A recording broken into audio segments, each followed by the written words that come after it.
شیعہ sect کا ایک اور بھی عقیدہ ہے، اور وہ یہ ہے کہ امام یا مسلم کمیونٹی کا جو لیڈر ہے اس کو لوگ سلیکٹ نہیں کر سکتے، چوز نہیں کر سکتے، اس کا چناؤ لوگ نہیں کر سکتے، بلکہ اس کو بھی پروفٹس کی طرح خدا اپوائنٹ کرتا ہے۔ بعد میں شیعہ سیکٹ کے درمیان بھی ڈسپیوٹ رہا کہ امامت علی کی ڈسینڈنٹ میں سے، علی کی اولاد میں سے آگے کس کو ملی، اور اس کی وجہ سے شیعوں میں مختلف سب سیکٹ جو ہیں وہ ارائز ہو گئیں۔ ان میں سے ایک سب سیکٹ جو ہے اس کو نظائری اسماعیلیز کہتے ہیں، اور اس وقت نظائری اسماعیلیز کے جو لیڈر ہیں انہیں آغا خان کہا جاتا ہے، جیسے کہ موجودہ آغا خان کو آپ اس تصویر میں دیکھ سکتے ہیں۔ نظائری اسماعیلیز کیونکہ شیعہ سیکٹ سے تعلق تھا تو ان پہ سلجوق کنگز نے بہت زیادہ ظلم کرنا شروع کر دیا، اور مجبوراً اسماعیلیز کو بھی اپنے آپ کو ملٹریلی آرگنائز کرنا پڑا۔ انہوں نے یہ کیا کہ سیریا اور ایران میں کچھ ماؤنٹین کاسلز یا قلعوں کو قبضہ کر لیا۔ ان میں سے جو پہلا قلعہ یا کیسل جو اسماعیلیز نے قبضہ کیا تھا اس کا نام ہے علاموت۔ یہ ناردرن ایران میں البروز ماؤنٹین رینج میں واقع ہے، اور اس وقت اسیسنز کی لیڈرشپ حسن صبا کے ہاتھ میں تھی۔ یہ کیسل اسیسنز کا یا نظائری اسماعیلیز کا ہیڈ کوارٹرز بن گیا۔ اب کیونکہ اسماعیلیز تعداد میں بہت کم تھے سلجوقس کے مقابلے میں، اور حکومت بھی ان کے پاس نہیں تھی، لہذا ٹریڈیشنل جو وارفیئر ہے اس میں وہ کامیاب نہیں ہو سکتے تھے۔ اسی وجہ سے انہوں نے گوریلا وارفیئر پہ ریلائی کرنا شروع کر دیا، اور اس میں ان کا مین جو ویپن تھا وہ یہ تھا کہ جو ہائی پروفائل لوگ ہیں، وزیر، بادشاہ، مشیر، ان کو ٹارگٹ کیا جائے۔ تو یہاں سے جو ورڈ جو ہے وہ اسیسینیشن جو ہے وہ نکلا ہے۔ اس کے علاوہ انہوں نے کرسچن کروسیڈر جو تھے ان پہ بھی حملے کیے، اور انہوں نے صلاح الدین ایوبی فیمس مسلم کنکرر ان کو بھی نشانہ بنایا، لیکن اس میں کامیاب نہیں ہو سکے۔ لیکن یہاں ہم آپ کو بتاتے جائیں کہ صرف اسماعیلی ایسے نہیں تھے جو اسیسینیشنز پہ ریلائی کرتے تھے۔ اس وقت سنیز اور کرسچنز بھی اسیسینیشن کیا کرتے تھے۔ تقریباً 30 سال تک اسیسنز کی لیڈرشپ رشید الدین سنان کے پاس رہی۔ ان کو ویسٹ میں old man of the mountain کے نام سے جانا جاتا ہے، کیونکہ وہ ماؤنٹین کیسل میں رہا کرتے تھے اور بہت کم اپنے کیسل سے باہر آتے تھے۔ اب ہم آپ کو بتائیں گے کہ نظائری اسماعیلیز کا نام اسیسنز کیسے پڑا۔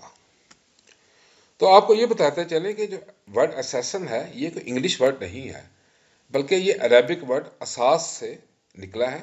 اساس کا مطلب عربی میں ہوتا اصول یا پرنسپل، اور ایک اور عربی کا ورڈ ہے اساسیون، جس کا مطلب ہے پرنسپل پیپل، اصول والے لوگ۔ تو یہاں سے ورڈ اسیسنز کی بنیاد پائی۔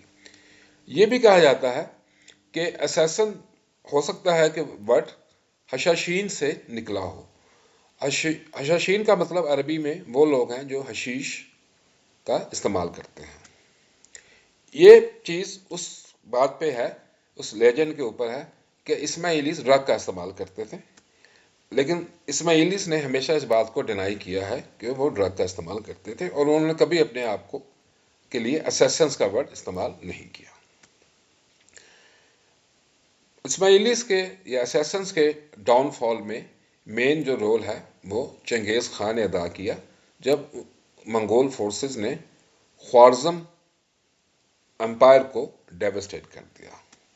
خوارزم امپائر اس وقت پورے ایران پہ حکومت کر رہی تھی۔